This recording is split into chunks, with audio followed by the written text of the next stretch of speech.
This is Bradbury 100, celebrating the centenary year of American writer Ray Bradbury.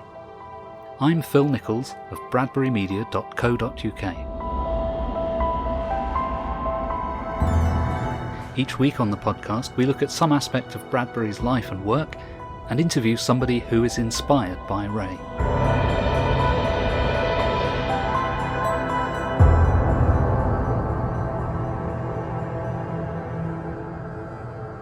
Welcome to the first episode of Bradbury 100. In today's show I'll be interviewing someone who worked with Ray and who also organised Ray Bradbury Week in Los Angeles in 2010, and that's the novelist Steven Paul Leiva. That week in 2010 was timed to coincide with Ray's 90th birthday, and now, of course, in 2020, we've reached what would have been Ray's 100th birthday, an ideal time for some more celebration. Except that the pandemic has unfortunately led to some celebrations being cancelled. And that's exactly why I created this podcast, so that we can bring together fans, friends and scholars of Ray while maintaining social distancing. Now, before we meet Stephen, let's talk about the thing that most people associate with the name Ray Bradbury: science fiction. Now, here's a funny thing. Ray wrote about a dozen novels, but how many of those were science fiction?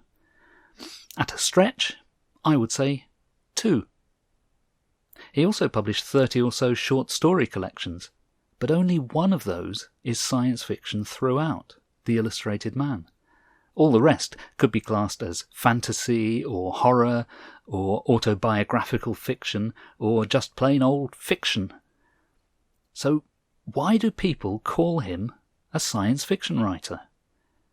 Maybe it's because he started as a science fiction writer. Well, possibly. But his earliest published stories were all over the place in terms of genre. Some science fiction, sure, but a lot more fantasy and horror. And his first book, well, that was Dark Carnival, a collection of weird tales, not science fiction. Okay, maybe it's because his best work was science fiction. So, what is that? Fahrenheit 451? Okay, that's quite science fictional, set in the future, some futuristic technologies. But have you ever read The October Country? The October Country is a collection of fantasy and horror stories, and certainly some of Ray's best. It surely contains some of his very, very best short stories. Skeleton, The Lake, The Emissary, The Small Assassin, The Crowd. I could go on. All right, then maybe people say Ray is a science fiction writer because his best known work is science fiction. Now, this is more probable, I think. The best known of his books is surely Fahrenheit 451. In second place, possibly, is The Martian Chronicles, which certainly sounds like it's a work of science fiction. Now, at this point, you might be saying, well, who cares? He's just a writer. Let him write what he wants. And I completely agree with that, and I think Ray would have agreed too, so why bother debating it? Well, because if you go into a bookshop, you remember bookshops, don't you? If you go into a bookshop, head to the fiction section and look under B, chances are you won't find much Bradbury. But head to the science fiction section, and there he is, except most of his books, which you will find there, are not science fiction. And you'll sometimes hear that Bradbury himself didn't like being labelled as a science fiction writer, but this isn't entirely true. In many interviews and essays, he was quite happy to be associated with the genre. But there were a couple of things that happened with his early books which led to some dissatisfaction on Ray's part. His first book from a mainstream publisher was The Martian Chronicles, published by Doubleday in 1950. Now, as I say, The Martian Chronicles sounds like a science fiction book, and the publisher thought so too, so they put a little badge on the book saying Doubleday Science Fiction. And this upset Ray, because he didn't like science fiction or being called a science fiction writer. No, it was simply that he didn't think this book was science fiction. Now, to understand why, we'll need to consider what science fiction means. And this is a rabbit hole that you really don't want to go down. Among critics and scholars, there are some really convoluted definitions of science fiction. But there are also some simple rules of thumb, and one is what I would call the duck theory. If it looks like a duck and quacks like a duck, it's a duck. So if a story has the familiar elements of a science fiction story, let's see, spaceships, robots, time machines, then it's a science fiction story. On this basis, The Martian Chronicles is a science fiction book. It's full of spaceships and aliens, and even a bit of the old nuclear holocaust. Perhaps I should have given a spoiler alert there. So what's wrong with Doubleday sticking science fiction on The Martian Chronicles? Well, Ray Bradbury had a more precise way of distinguishing science fiction from pure fantasy. He said quite simply that if it could happen, it was science fiction, and if it was impossible, it was fantasy. Now, there are problems with this distinction, but it's not bad at isolating the intent of the book. What Ray was doing, quite consciously, was setting his stories in a romantic vision of Mars, which really derives from the stories of Edgar Rice Burroughs, John Carter of Mars and all that. He didn't care that this was an impossible world because he wasn't trying to show us a possible future. What he was trying to do was retell the story of America. People fleeing from a world they knew in order to explore and exploit a brave new world. And in the process, of course, come into conflict with the natives. The Martian Chronicles shows with great sadness how the invaders from Earth inadvertently bring disease to Mars and wipe out nearly all of the natives. And it shows how the spirit of the natives lives on, permeates the land, and can never be eradicated. Now for Ray, if you call this science fiction, you're saying that this portrayal of the future is possible. And that's not what he wanted, because he was using an impossible world to reflect on American history and American society.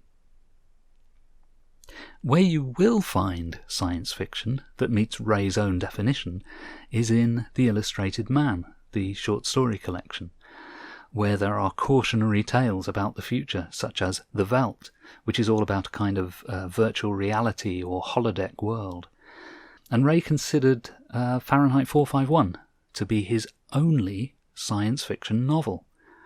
It's set in a future, which is, well, to him, a plausible extrapolation of our current world, and which uses that future to warn us of where we might be headed. Now, if Fahrenheit is Ray's best-known book, and I believe it is, and if it is his best book, which many people would argue it is, then it is reasonable to call Ray a science fiction writer.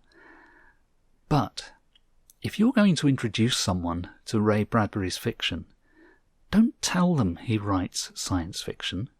Tell them he writes all sorts of stuff. Then they won't be disappointed when they pick up excellent non-science fiction, such as The October Country or Something Wicked This Way Comes.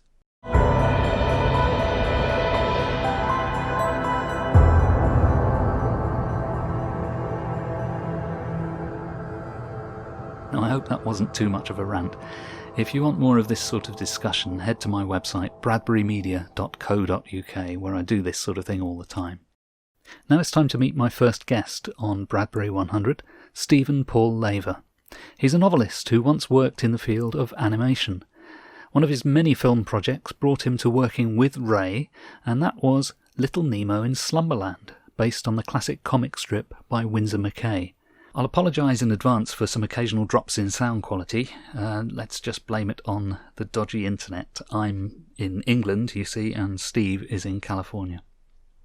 Joining me today is novelist Steven Paul Leiva, author of By the Sea, Journey to Where, and Travelling in Space, and a neat little volume called Searching for Ray Bradbury. Steve, welcome to Bradbury 100. Thank you, Phil. I appreciate it. 100 years of Ray Bradbury, and none of us looks a day over 40. Well, speak for yourself. Now, you and I have corresponded a bit over the years, but we only ever met the once up until now, and that was during Ray Bradbury Week in 2010, which you organised. Can you tell us something about that week?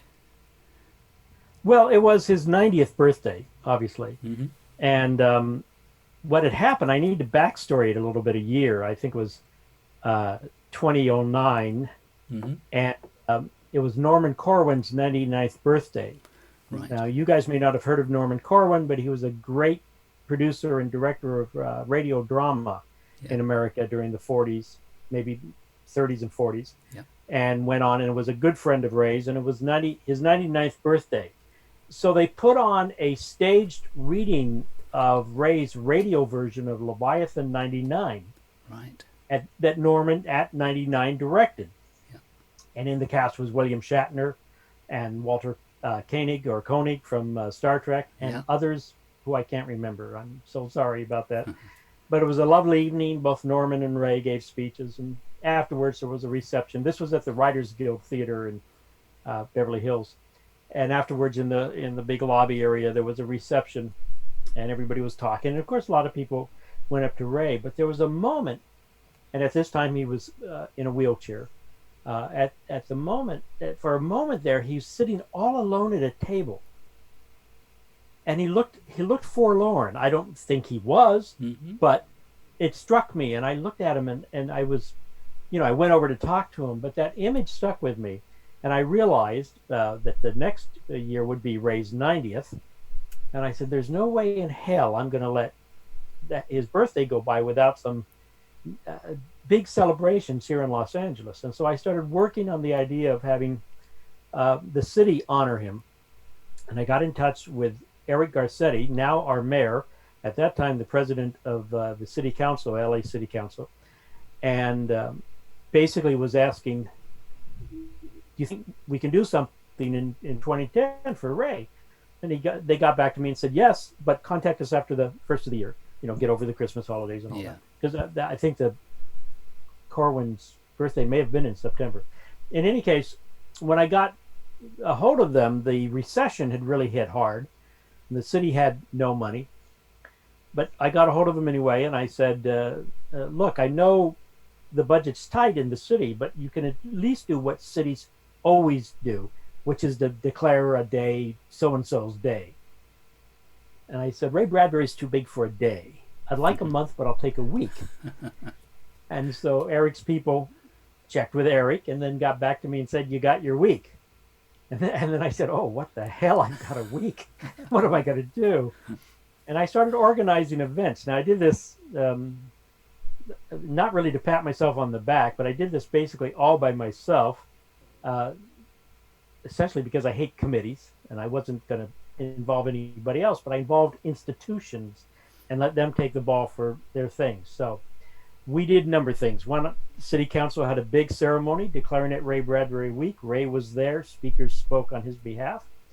We did a screening of The Wonderful Ice Cream Suit. Oh, yes.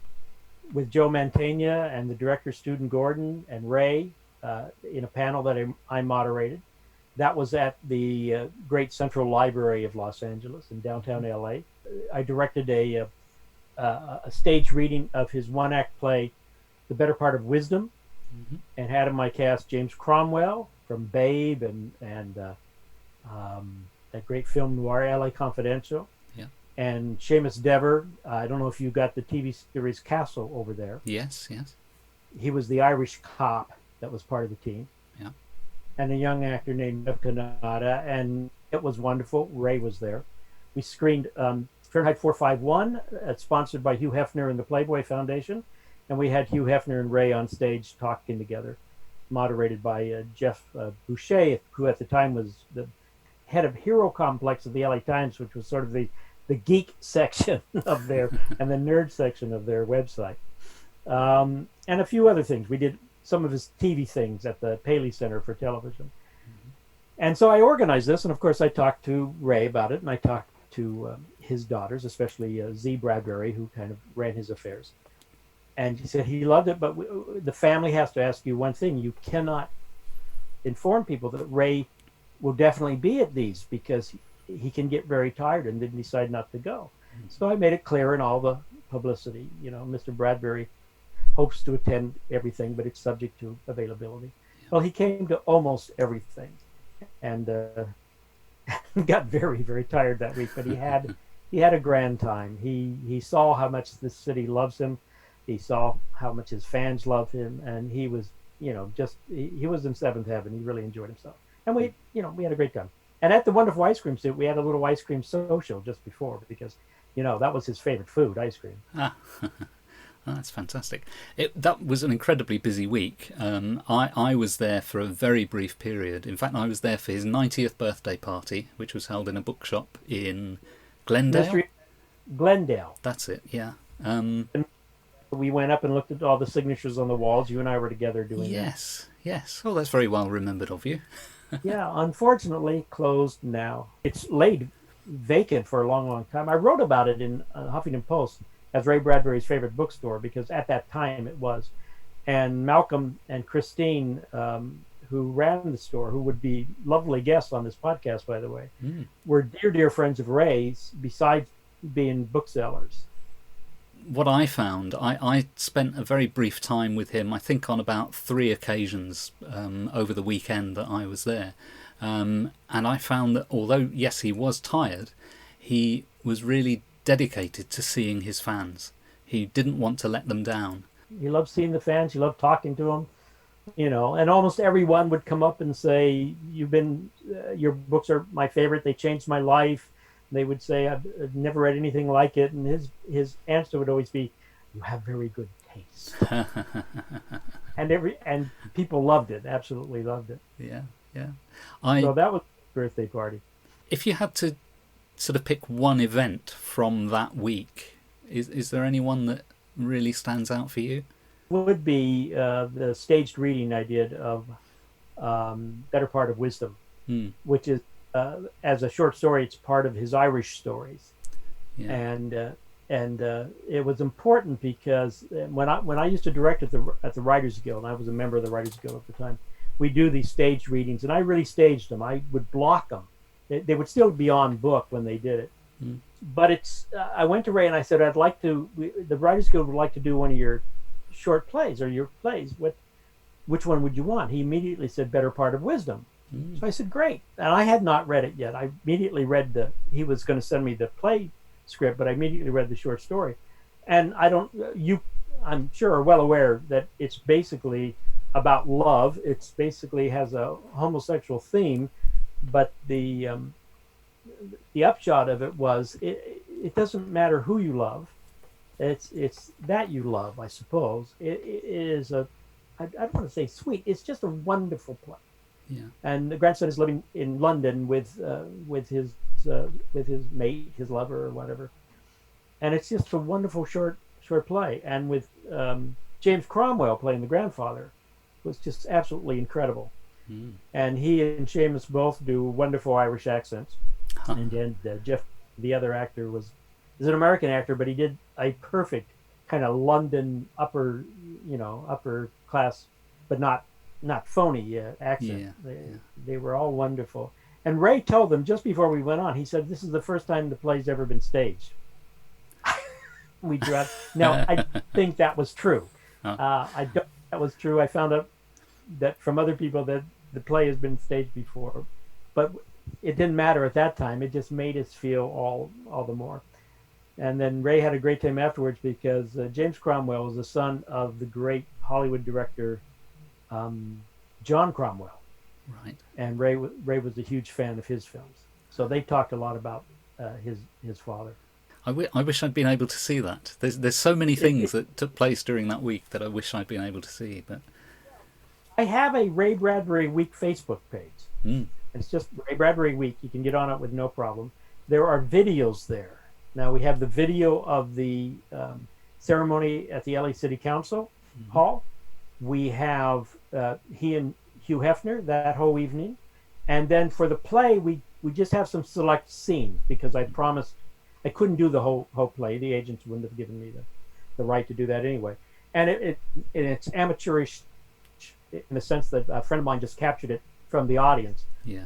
but a few clips that gives you a feel for how much that play was and how much Ray appreciated. And then a lot of photos of all the events, a lot of photos. So you can check that out, and the listeners can check that out. Ray Bradbury Week, very simple, Facebook. I've browsed those photos many times. It's a fantastic resource, and I'm really pleased that you put it together. And as I am with searching for Ray Bradbury, it's a slim volume, but it's a really heartfelt, personal search. I mean, that's the title of the book, Searching for Ray Bradbury. What I felt was that as an enthusiastic young child in Waukegan, so taken by books such as Journey to the Center of the Earth or 20,000 Leagues or The Time Machine, and then Flash Gordon comic strips in the paper and Buck Rogers and those images. He was a very image driven man, and certainly an image driven writer. That's kind of where he gravitated when he was trying to become a writer. Plus he fell in love well, maybe fell in with some science fiction writers in Los Angeles in that club, and they mentored him. And the places where he submitted stories first were, Weird Tales or Astonishing or different science fiction magazines. So he was, I call him the first geek. He was the first geek. He went to the first science fiction convention, as you know. Yeah. But he also, and I think it was Edmund Hamilton and Lee Brackett that introduced him beyond science fiction to read Fitzgerald and Hemingway and the classics in 19th century literature. And he had a much, he was an autodidact, as you know, he taught himself. So he had a wide-ranging love of different kinds of literature, and he just was who he was. So except for that co-writing job or picking up the Lee Brackett book that he did when she got the big sleep assignment, he really didn't write classic, science fiction of any kind. He said to me he thought Fahrenheit 451 was his only book that could actually be called science fiction. Yeah. And quite frankly, I'm not even sure about that. But, not up to me to make that decision. Now, this year is obviously the Bradbury Centennial or Centenary. Are there any events happening that you're involved with this year? No, and if any had been planned, I think they probably would have been canceled because of COVID. People did approach me a couple of years ago about whether I was going to try to recreate Ray Bradbury Week, but I just, quite frankly, didn't have the time and not sure I had the energy. The first Ray Bradbury Week was there specifically to let him know how much he's loved, and he got the message. Not that he didn't know it beforehand, but it was grand to have it. South Pasadena Library, which was close to Ray, someone talked to me about it when I was on a panel about Ray late last year, but the library's closed, and as all libraries are right now. So I don't know of anything specific. There'll certainly be a lot of online stuff like the recent one in Waukegan, I think, but I'm not involved in any of them. Now, I'm always curious about how people got started with Bradbury. Can you remember the first of his stories that you ever read? Martian Chronicles. Yeah. It was the first paragraph, Rocket Summer. Yeah. That was an incredible moment in my life because it was the first time I realized that prose in fiction could be more than just describing the moment or what I call getting from point A to point B prose. It was poetic. It had an image that immediately made you understand what was going on. It's totally fantastic, of course. No rocket's going to take off that close to a small town in the winter and melt everything. But wow, what a metaphor! And so I suddenly saw the power of literature, and so that was the beginnings of, I think, the seeds of why I wanted to become a writer. Later, I was very impressed by W. Somerset Maugham, especially of Human Bondage, and Ian Fleming. I was a great James Bond fan. Now, and Fleming, I think it's starting to be recognized that he was pretty much a damn fine writer and a good stylist, although not in the mode of Ray. But again, he was a man who could describe things. And I've always loved his writing beyond being, a thriller. And Mom was the first time I realized that in prose you could create a place and people and make them seem so real and vital and atmospheric and put you right there. And of course, it's all happening in your head, but then what isn't happening in your head? So the three of them were the spurs to me to eventually become a writer myself. And were you writing from a young age, or is it something that you turned to later? Yeah, I fooled around. I started writing some short stories.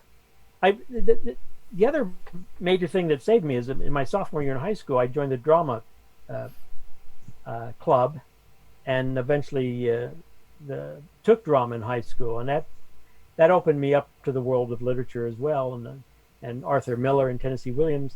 But by the time I got out of high school, I decided I wasn't going to become an actor because I was still only 5'1" Oh.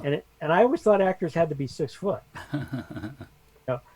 And my mother always claimed, someday you're going to shoot up just like my brother Hugh. I never did. She lied to me. But in any case, I became more enamored with the words and the idea of authorship. That Death of a Salesman is owned by Miller, and that he was the author, therefore the authority. Yeah. And the same thing with books. So I started writing poetry in high school and short stories. I've never been really good at either of those. But later I did some journalism. I got kind of waylaid into the film industry for a bit over 20 years. Now, I don't know a huge amount about your film career, but I know that you worked with Chuck Jones and Gary Kurtz as well. Gary Kurtz, who had produced Star Wars and American Graffiti and Empire Strikes Back.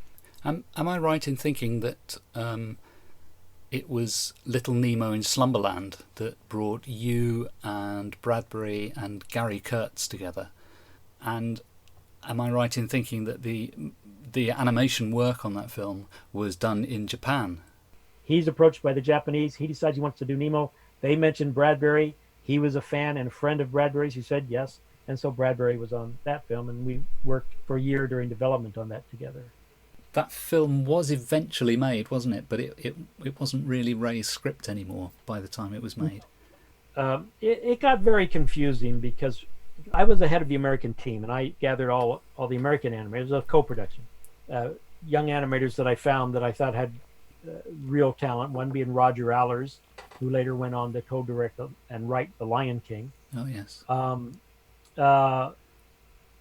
We were trying to make the movie kind of in a Disney way, where you just start doing inspirational artwork and doing the story. But we had a Japanese team, which that first year was headed up by Miyazaki. But he, quite frankly, didn't like us gaijin, didn't like the Americans too much. And the twain just never met there creatively, although we spent another year on it in Japan. But the Japanese didn't understand anything Ray was doing, which Gary had asked him to do the equivalent of inspirational art, write scenes, just write scenes. Yeah. So no one was constructing a story. Now, it's very hard with that strip because it's just about Nemo falling asleep at night and going into this dreamland, and Winsor McCay was an incredible draftsman, and they're beautiful, but there's no story material there. There's not really any depth of characters. And I left after 2 years because I was just wasting my time in Tokyo on that, and Gary left shortly after that. And I didn't even know Ray had finished a screenplay because Gary just had Ray pull back because the Japanese didn't like whatever he was doing. Later, Ray wrote me and said, "Do you have a copy of my Nemo script? I'm thinking of publishing it." And I said, "Ray, I didn't even know you'd finished it." He had a copy, but he's missing the last 2 pages. Yeah. Eventually it was found and it's been published. But it just wasn't going to happen. So the final film, the head of the Japanese company was obsessed with getting this film made. And he spent millions and millions and millions. And it was finally made with, talent that I wouldn't have been too happy to be thrilled with. It's a very kiddie picture. We were trying for something a bit more adult or crossing all generations than that. The American co-director they finally got was Bill Hertz, who was a very nice guy, but he'd spent the last 20-25 years directing TV commercials for Jay Ward, the man who, of course, produced the Rocky and Bullwinkle, Rocky the Squirrel films. so it was kind of sad, but when we were there, we had a great time.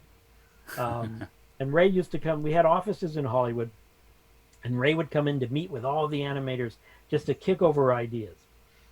And when he would come in to my office, he would bound in, opening the door, and he bound in. He never walked in, he bound in. And he'd always make an opening statement. He bounds in and says, "People send me metaphors in the mail. Isn't that wonderful?" That's absolutely wonderful, Ray. Now, one day, the only one that I remember, he bounded in and said, "I just came back from a writers' conference with a big audience, and I told them, you don't have to read Saul Bellow." And I was a little taken aback because I was at that moment reading The Adventures of Augie March. And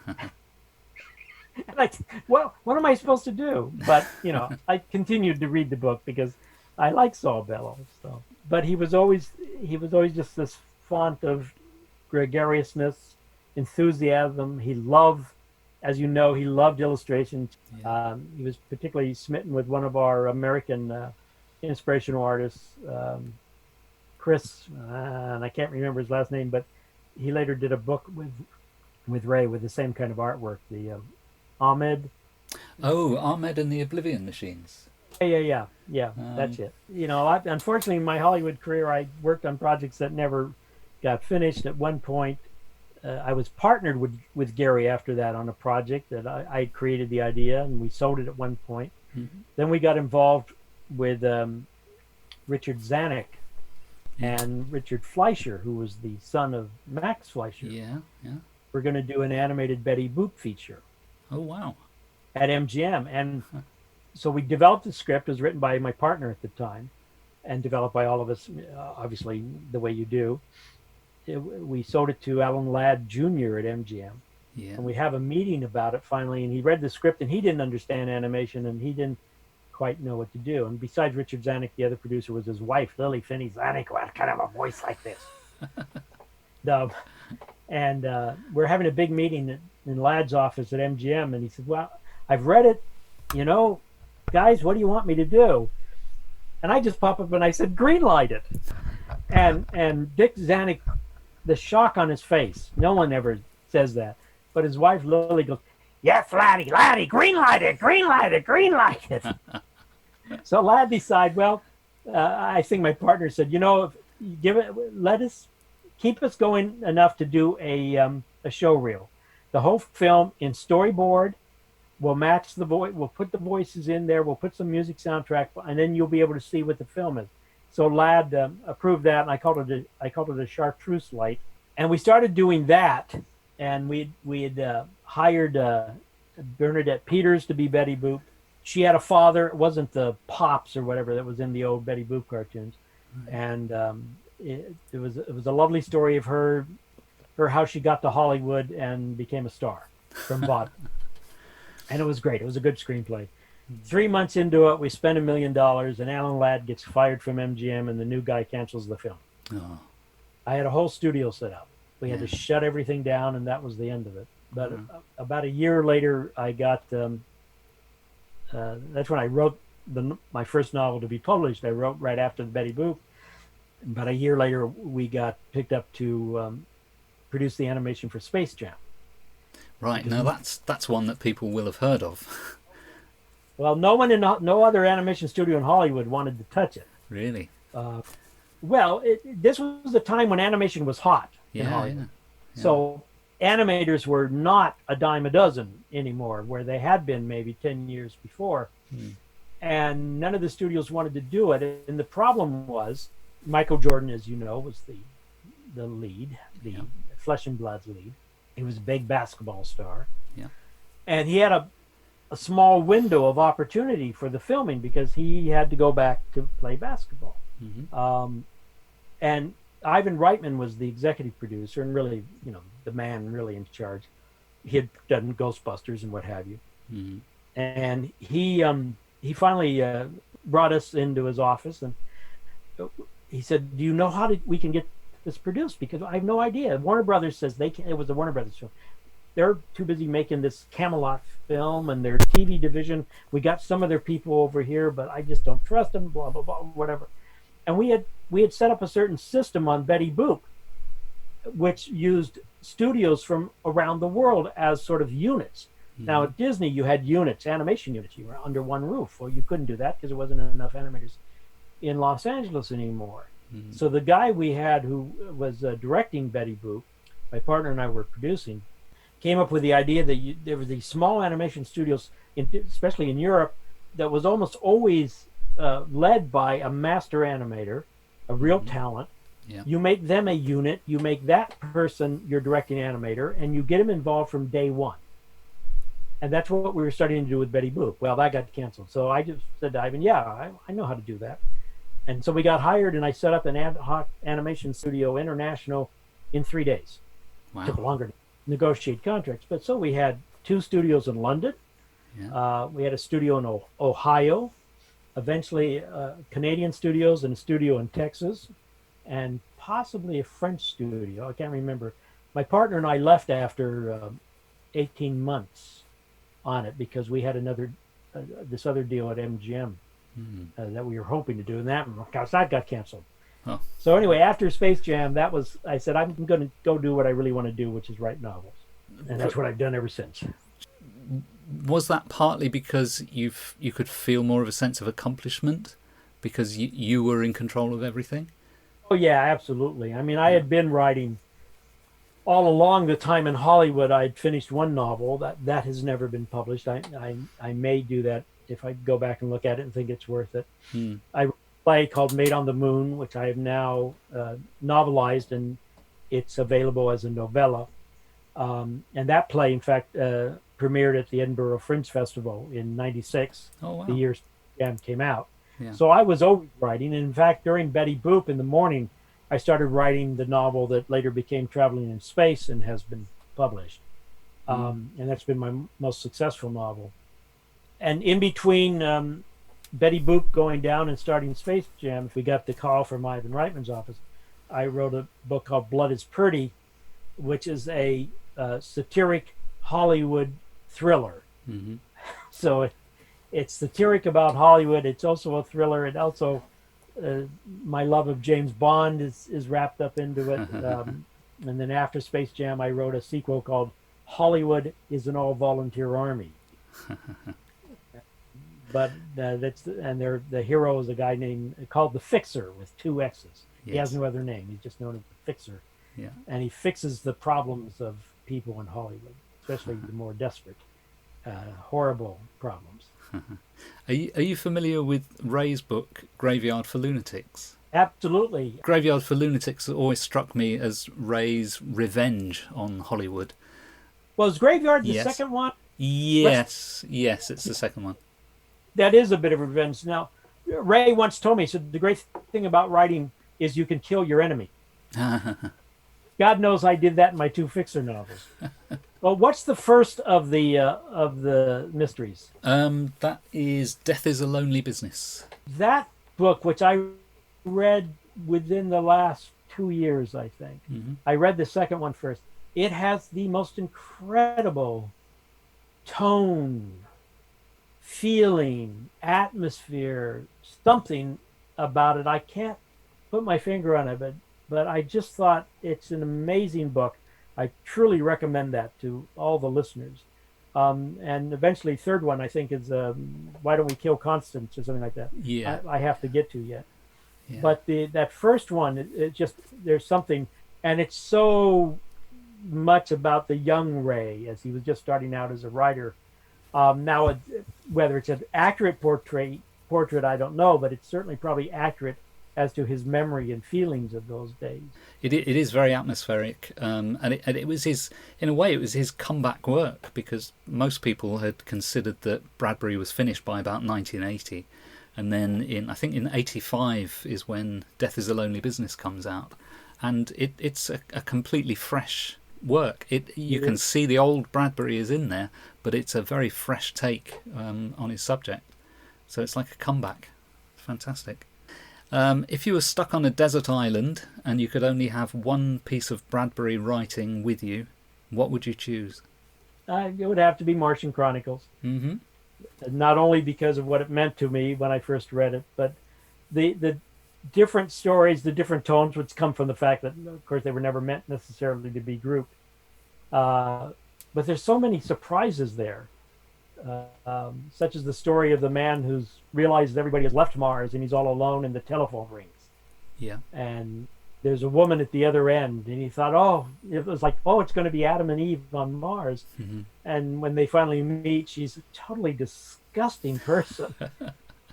And it's the last thing he wants to do is spend his life, so he hightails it out there. I just thought that was the funniest, most unique way, non-sentimental, obviously. And what was Ray thinking at the time? Who was he thinking about? I don't know. And then the other ones, and his reflecting history and exploring and conquering and bringing disease to the natives and what have you. Mm. He was projecting all that. He knew that history and the imagery, and the final imagery of the Million Year Picnic. Yes. The final wrap up. Yeah. So he had sort of I wouldn't say a love-hate relationship with space exploration. Certainly towards the end, it was all cheerleading because he was excited about it. Yeah. But he was also worried about it, and he knew how dangerous and tough it would be. In your own novel writing, do you find that you are influenced by Bradbury, either in choice of subject matter or style choices or anything like that? Not really in any of those things, but certainly in the inspiration is Ray's prose, use of language, never wanting to describe something in a normal, mundane, or cliche way. Mm-hmm. He reached, as you know, he's master of metaphor. He's great at connecting things and making the language poetic. Not that some lines just need to be mundane. If the person walks to the door, maybe there's nothing terribly poetic about it. But most of his writing will surprise you with his descriptions and what he does. So I've spent my career trying to do the same thing. I don't want to go for the easy cliche or the easy way to describe something, what I call sort of off-the-shelf sentences and what have you. I try to do my best. Ray has been accused on occasion of writing purple prose. Well, I think that's in the eye of the beholder, isn't it? Yeah. If you don't like purple, you're going to wear black and white or something. But Ray wrote from the guts. He also was a improvisational writer and an instinctual writer. As you know, he didn't believe you could teach someone how to write. He didn't believe in writing courses. He wrote from the heart. He wrote from the gut. He wrote from the head, whatever. And I've tried to maintain that same approach towards my work. Some of my work can be labeled science fiction as some of his, but we're very much alike in the sense that I think what Ray did was use I hate this word tropes that everybody uses, although I found out today it's actually a 17th century word. So I guess, okay.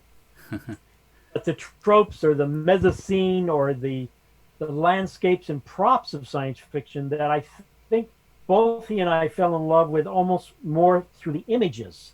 Yeah. Like covers from Analog or Amazing Stories magazine than the ideas. Mm-hmm. So my Traveling in Space is a satire taken off from First Contact novels, because I always found a lot of First Contact novels were either there were aliens coming to destroy us or eat us or take our women or our water.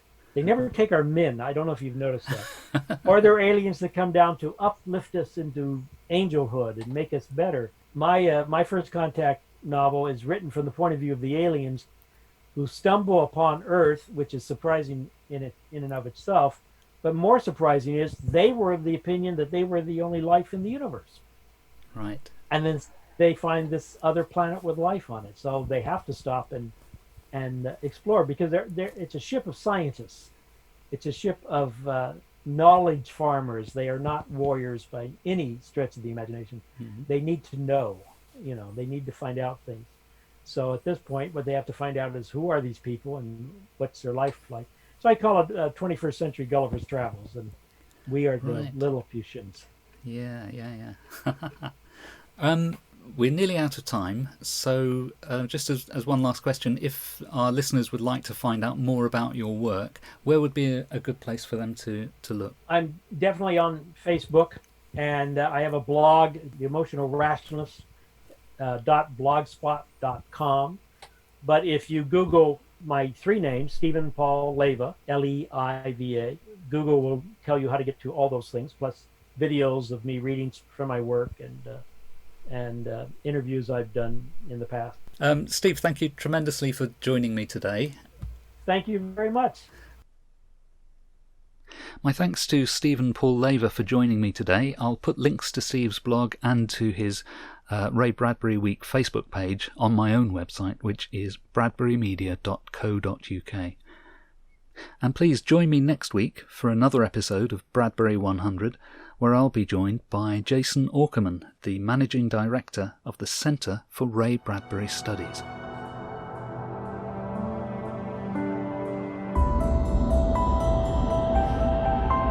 Bradbury 100 is presented and produced by Phil Nichols in collaboration with the Centre for Ray Bradbury Studies. For more information, head to bradburymedia.co.uk. Music is provided by Purple Planet at purpleplanet.com.